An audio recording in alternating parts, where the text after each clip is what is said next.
शाम का वक्त था, सर्दी बढ़ रही है। यह अक्टूबर का महीना था। रात के वक्त वैसे भी ठंड थोड़ी बढ़ जाती है। हम लोग अपना कैंप समेटने लगे। पूरा दिन कैंप में लोगों को चेक कर करके हम सभी डॉक्टर्स थक गए थे। कैंप समेटा जा रहा था कि एक आदमी सामने से भागता हुआ हमारी तरफ आया। इस आदमी की हालत देखकर लग रहा था कि वह बहुत इमरजेंसी में। मैंने उसे देखा तो फौरन ही उठकर खड़ा हो गया और पूछा कि क्या बात है बाबा जी। मेरी बात सुनकर वह हाँप नहीं लगा। बोला कि जल्दी मेरे घर चलो, मेरे घर में बच्चा पैदा होने लगा है। मैं इसकी बात सुनकर ठहर गया था। हमारे पास जच्चा बच्चा वाला सामान भी नहीं था कि हम जाकर डिलीवरी या ऑपरेशन कर सकते। तभी मैंने उससे सवाल किया कि तुम्हारी बीवी की उम्र क्या है। उसने कहा 30 साल। मैंने कहा फिर तो तुम्हारी बीवी का बच्चा पैदा करना हमारे लिए मुश्किल होगा। हो सकता है कि उसे ऑपरेशन की जरूरत हो, और ऐसे में हमारे पास तो कोई चीज भी नहीं कि हम इसका ऑपरेशन कर सकें। वह आदमी बोला कि बस आप जल्दी से मेरे घर चलें, मुझे किसी चीज की परवाह नहीं, मैं वहां पर जाऊंगा, नहीं तो मेरा बच्चा जाया हो जाएगा। इसकी बातें सुनकर मैं काफी डर गया था और यह भी समझ गया था कि यह केस काफी मुश्किल होने वाला है। पर मैं यह नहीं जानता था कि केस मुश्किल होने के साथ साथ हमारे लिए हैरानी का बायस भी होगा। बहरहाल इस आदमी ने हम पर भरोसा किया। कहने लगा आप मेरे साथ चले। वह आगे आगे चलने लगा। हम लोग उसके पीछे पीछे अपना कुछ जरूरी सामान लेकर चल पड़े। मेरे साथ एक लेडी डॉक्टर भी थी। हमने तो यही समझा था कि इस आदमी की बीवी के यहाँ बच्चा पैदा होने लगा है, मगर जैसे ही हम लोग वहाँ पहुँचे तो उस आदमी की बीवी घर के बाहर ही खड़ी हमारा इंतजार कर रही थी। हम लोग पहुँचे तो अपने शौहर को कहने लगी कि शुक्र है तुम जल्दी आ गए हो, माया की तो जान निकलने वाली है। माया कौन है? मैंने इस आदमी से पूछा तो उसने जो बात मुझे बताई तो मेरे कदमों तले से जमीन निकल गई। बोला कि माया हमारी गाय है और आज वह एक बच्चा पैदा करने वाली है। मैं तो उसकी तरफ देखकर कुछ कह भी नहीं सकता था कि यह लोग अपने गाय से बेपनाह मोहब्बत करते थे और मुझे यहाँ इसलिए लाए थे कि उनकी गाय का बच्चा आसानी से पैदा हो सके। इस वक्त मेरा दिल चाहा कि मैं इसकी जी भर के बेइज्जती करूं, लेकिन ऐसा कर नहीं सकता था। वह अपनी गाय की वजह से भी इतना ही परेशान था जितना लोग अपनी बीवी के मामले में होते हैं। सच पूछे तो अब मुझे इस आदमी पर हंसी भी आ रही थी कि वह अपनी गाय को लेकर इतना संजीदा था और इतना परेशान भी था। खैर, हम लोगों ने कोई बात नहीं की। मैंने उससे कहा कि तुम्हारी गाय का इलाज वैसे ही होगा जैसा इंसानों का होता है, तुम फिक्र नहीं करो। मेरी बात सुनकर वह खुश हो गया और बोला ऐसा करना बहुत जरूरी है, वरना मेरी बीवी मुझसे नाराज हो जाएगी। मेरी नजर अचानक और बार बार उस आदमी की बीवी पर जा रही थी। ऐसा नहीं था कि मैं उसे किसी दूसरी नजर से देख रहा था, लेकिन वह मुझे बहुत पुर असरार सी लग रही थी। उसकी आंखों में अजीब सी शरारत और खबासत थी। ऐसा लगता था कि वह कोई बात हम सबसे छुपा रही है, मगर किसी के साथ सामने भी कहना नहीं चाहती। बार बार हमारे आसपास मंडला रही थी। कभी कहती कि मेरी गाय को पानी पिला दें, तो कभी कहती कि इसे चारा खिला दे। मैं उनकी इन बातों से अंदाजा लगा पा रहा था कि गाय के बारे में वह भी बड़ी संजीदा थी। हमने एक इंजेक्शन करीबी स्टोर से मंगवाया और गाय को लगाया। इंजेक्शन लगाने की देर थी कि गाय ने हलचल शुरू कर दी थी कि वह अभी बच्चा जन्म देने वाली है। अमूमन जब भी कोई जानवर बच्चा पैदा करता है तो वह जमीन पर ही रखा जाता है, मगर जैसे ही गाय का बच्चा जन्म देने की बारी आई तो इस आदमी की बीवी फौरन भाग कर एक कंबल ले आई। कंबल बड़ा खूबसूरत और नरम था। मैं उसे देखकर हैरान रह गया। मैंने पूछा यह क्या है? बोली कि गाय जो अपना बच्चा जन्म देगी वह इसी पर आएगा। हम अपने गाय के बच्चे को जमीन पर गिरने नहीं देंगे। मैं उसकी इन बातों से हैरान भी हो रहा था, लेकिन कुछ बोला भी नहीं। गाय के पास एक चारपाई भी रख दी गई और एक कंबल भी। हम लोग तो यह सोच रहे थे कि गाय बच्चा जन्म देगी और हम लोग चले जाएंगे। इन लोगों के जहन से भी यह खपत उतर जाएगा, पर ऐसा नहीं हुआ था, क्योंकि अगले कुछ ही मिनटों में हम वो मंजर देखने लगे थे जो कि बहुत ही हैरान कुन था। इस औरत ने चारपाई पर कंबल रखा और चारपाई गाय के आगे कर दी। वो गाय के आगे ऐसे हाथ रख रही थी जैसे कि उसने बच्चे को पकड़कर सवाब कमाना हो। पर अगले ही लम्हे वह हुआ जो ना ही कभी किसी ने देखा और ना कभी किसी ने सुना। एक इंसानी बच्चा था जो गाय के वजूद से बाहर आया। मुझे तो ऐसा लग रहा था कि जो मैं देख रहा हूँ वह एक ख्वाब है। ऐसा कभी हो ही नहीं सकता कि एक गाय एक इंसानी बच्चे को जन्म दे। पर यह तो मेरी आंखों के सामने हो चुका था कि गाय ने अपने वजूद से एक इंसानी बच्चे को जन्म दिया। पहले पहल तो मुझे समझ ही नहीं आई कि यह बच्चा इंसानी है, मगर फिर जैसे ही हम लोगों ने गौर से आंखें झपक कर बार बार उसे देखा तो वाकई में वह एक इंसानी बच्चा ही था। हम सब लोग हैरान थे। मेरी हैरानी सबसे ज्यादा थी क्योंकि मैंने आज तक किसी जानवर को इंसान से प्यार करते भी नहीं देखा था। किसी पालतू जानवर को भी मैंने घर में नहीं पाला था, लेकिन जो मंजर मेरे सामने था वह इतना हैरान कुन था कि अगर आप भी मेरे सामने होते तो आपको इस मंजर पर यकीन नहीं आता और आप अपनी अक्ल पर रश करने लगते। इस आदमी की बीवी आगे बढ़ी। उसने खुशी खुशी इस बच्चे को कंबल में लपेट लिया और कहने लगी कि डॉक्टर साहब, अब हमारे बच्चे को कोई वैक्सीन वगैरह लगा दें ताकि आगे आने वाले वक्त में वह बीमार ना हो। मैं उसे बेयकीनी से देखने लगा, मगर उसके चेहरे पर कोई हैरत नहीं थी। जितने हैरान हम सब लोग थे, इसमें 1% भी हैरानी नहीं थी। लगता था जैसे कि इस औरत को यह सब पहले से पता था कि गाय के पेड़ से इंसानी बच्चा आने वाला है। यहाँ तक कहानी सुनकर शायद आपके जहन में यह ख्याल भी आए कि इस औरत ने गाय के पेट में खुद बच्चा रख दिया होगा, मगर ऐसा बिल्कुल भी नहीं था। हम लोग जब से यहाँ आए थे और जब से वो गाय तकलीफ में थी, हमने उसे इसी तरह देखा था और उसके पेट पर कोई टांका नहीं था। यानी गाय के पेट को खोलकर उसके अंदर कुछ नहीं रखा गया था, बल्कि उसने वाकई ही इंसानी बच्चा जन्म दिया था। मैं इस बच्चे को देखना चाहता था, मगर दूसरी डॉक्टर और उस औरत ने मिलकर बच्चे को अंदर पहुंचा दिया और हम लोग बाहर ही खड़े रह गए। बच्चे को पैदा हुए तकरीबन 5 मिनट ही गुजरे थे कि गाय की हालत अजीब होने लगी। गाय की हालत इतनी अजीब होने लगी कि हम लोग भी डर गए थे। गाय का इस कदर पागल होना हमें भी परेशान कर रहा था, जबकि वो आदमी जो हमें यहाँ लेकर आया था खुद भी हक्का बका खड़ा था। उसकी भी समझ से बाहर था कि यह सब कुछ मुमकिन कैसे हुआ। वह मुझे देखकर रोने लगा, बोला कि मैं बर्बाद हो गया हूँ। आज तो मेरे साथ वो होगा जो जिंदगी में कभी नहीं हुआ। मैं लुट गया हूँ, मेरी दुनिया भी तबाह हो गई और मेरी आखिरत भी तबाह हो जाएगी। मैं एक कमजोर मर्द हूँ। इसकी बातें टूटी फूटी थी और मुझे कुछ समझ नहीं आ रहा था। उसका नाम नसीम था। मैंने कहा, नसीम क्या बात है, मैं समझ सकता हूँ कि तुम्हारी गाय की तबीयत बिगड़ रही है, पर इसमें रोने वाली क्या बात है। मैं खुद हैरान था और उससे ठीक तरीके से बात नहीं कर पा रहा था। मुझे लगा कि शायद वह गाय की तबीयत के बारे में बात कर रहा है। कहने लगा कि नहीं, मैं अपनी गाय की वजह से परेशान नहीं हूँ। माया की उम्र वैसे भी काफी हो गई है। हो सकता है कि अब माया इस दुनिया में ना रहे।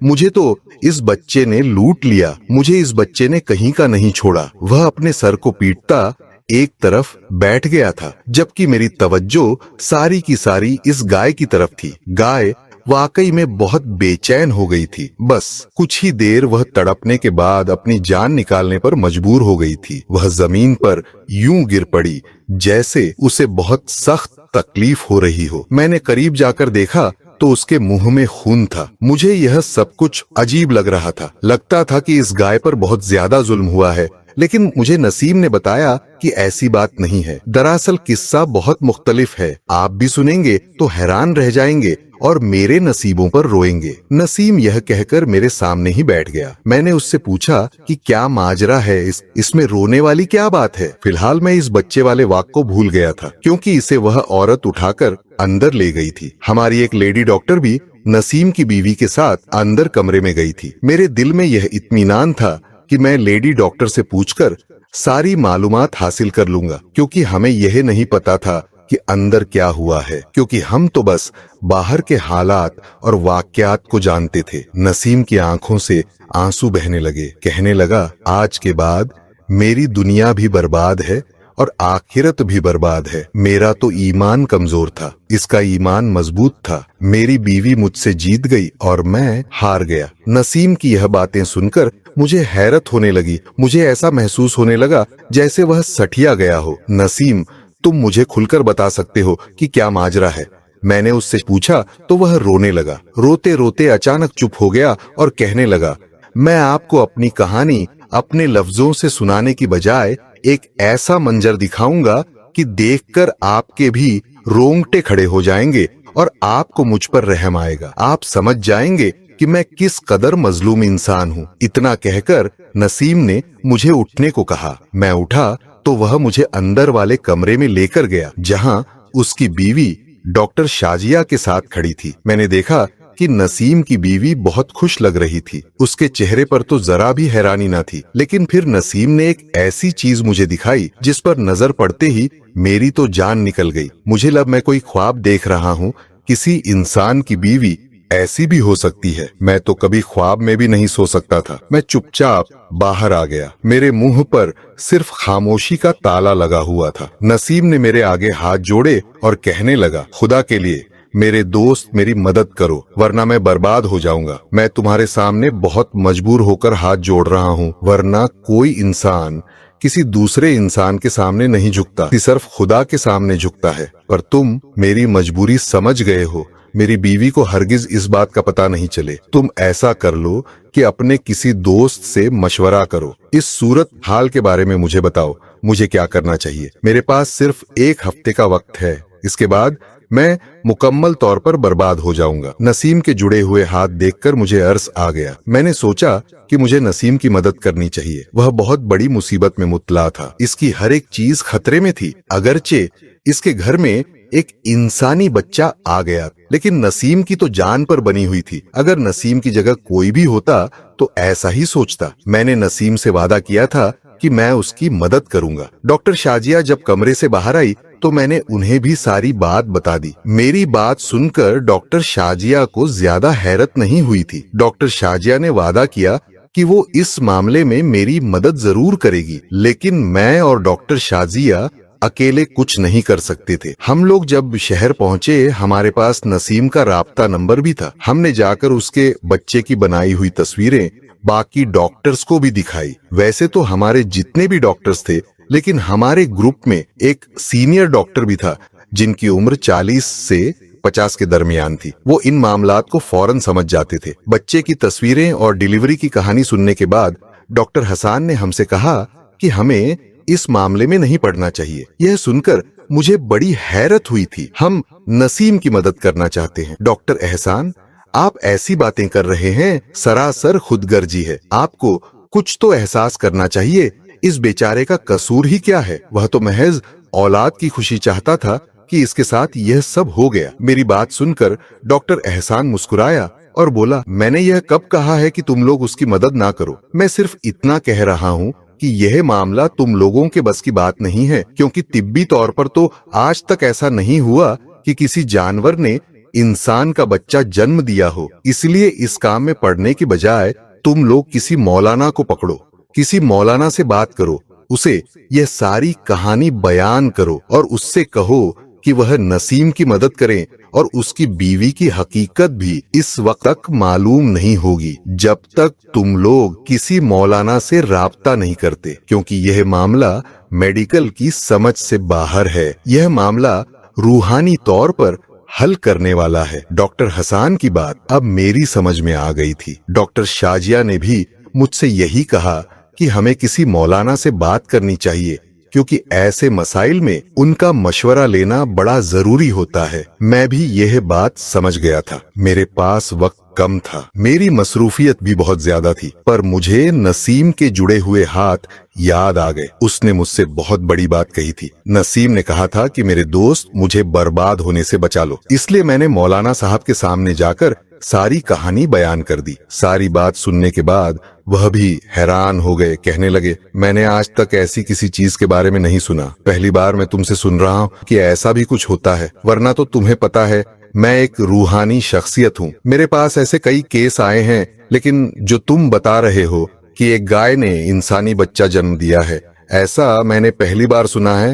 लेकिन मैं तुम्हारे साथ चलने को तैयार हूँ, क्योंकि नसीम भी मुसलमान है और हमें उसकी मदद इस मुश्किल घड़ी में जरूर करनी चाहिए, पीछे नहीं हटना चाहिए। अल्लामा साहब की बात सुनकर मुझे बड़ा हौसला हुआ था। मैंने उनको वो चीज भी दिखा दी जो नसीम ने मुझे दी थी। मैंने नसीम की चीज अलामत साहब को दे दी। वह भी बड़े हैरान थे। कहने लगे कि हमें जल्द से जल्द वापस चलना होगा। हम लोग अगले ही दिन एक बड़ी सी गाड़ी में बैठकर नसीम के घर की तरफ रवाना हो गए। नसीम का घर अगरचे यहाँ से काफी दूर था, लेकिन हमने गाड़ी तेज रफ्तार से चलाई। कुछ ही घंटों के बाद हम नसीम के घर के सामने मौजूद थे, मगर वहाँ पर लोगों का हुजूम देखकर हम लोग हैरान हो गए थे। नसीम के घर के बाहर बहुत सारे लोग जमा थे। हमें लगा कि शायद कोई नागनी ऑफ आ गई होगी नसीम के घर में। अल्लाह सब खैर करे, यही दुआ करते हम लोग गाड़ी से नीचे उतरे। देखा तो नसीम के घर में बहुत सारी बातें हो रही थी। पूरे गांव के लोग जमा थे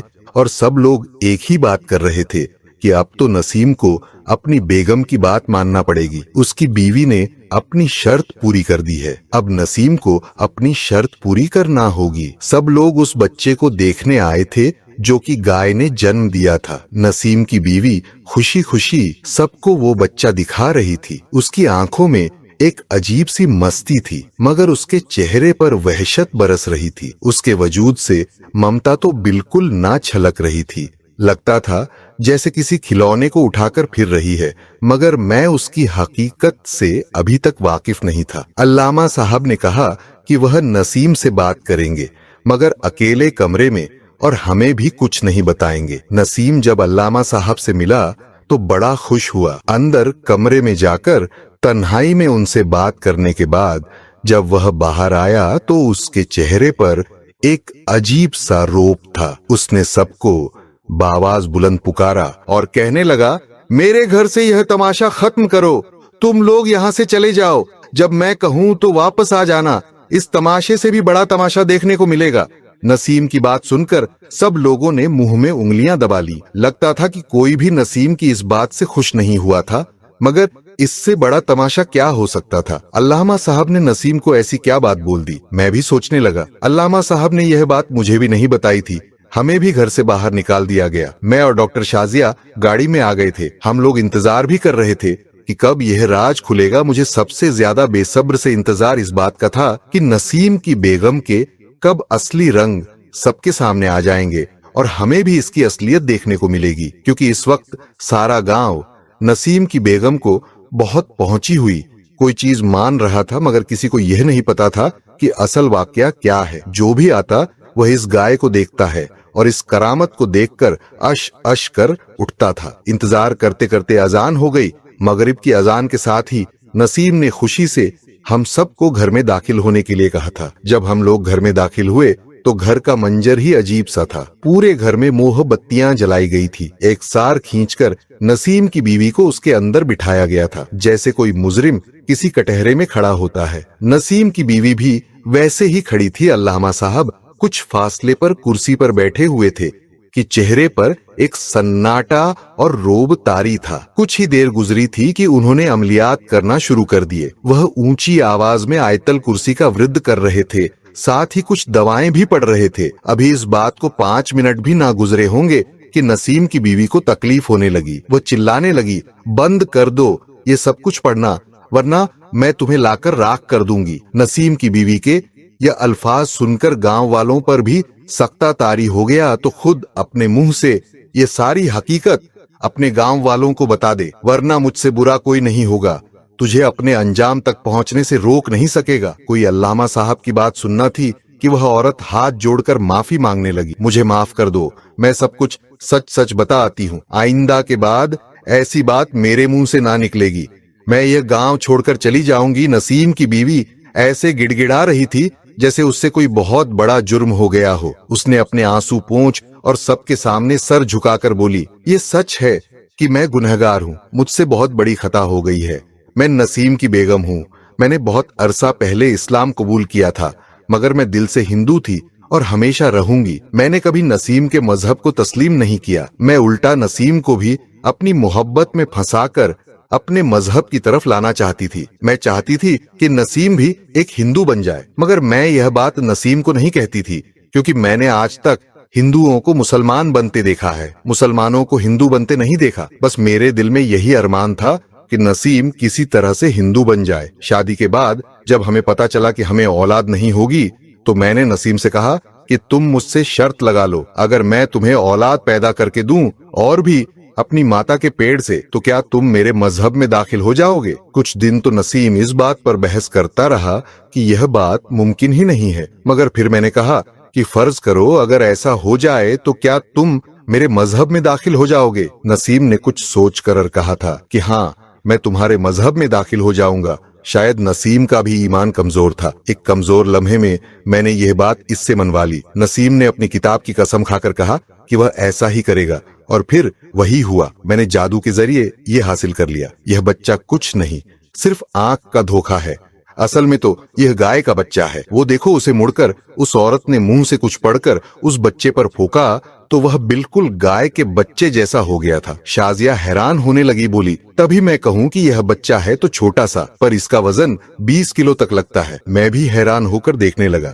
मैंने पहली बार अपनी आंखों के सामने ऐसा कुछ देखा था। मुझे तो यकीन नहीं हो रहा था नसीम को। अल्लामा साहब ने माफी मांगने का कहा, तौबा करने का कहा, क्योंकि ईमान तो उसका भी कमजोर था, जो वो औलाद के लालच में आकर अपना दीन छोड़ने पर आमादा हो गया। लेकिन जब नसीम की आंखों के सामने एक नाकाबिले यकीन मौजा हो गया, तो उसने हमारे सामने फरियाद की कि इसका ईमान खराब होने से बचाया जाए। खुदा का शुक्र कि नसीम का ईमान बर्बाद होने से बच गया। इसकी बीवी ने मुंह से अपनी हकीकत बयान कर दी, वरना पता नहीं बेचारे नसीम का क्या होता। नाजरीन, हमारी वीडियो को लाइक कीजिए, चैनल को सब्सक्राइब कीजिए और कमेंट बॉक्स में इस स्टोरी से मुताल्लिक अपनी कीमती राय से आगाह जरूर कीजिएगा। शुक्रिया।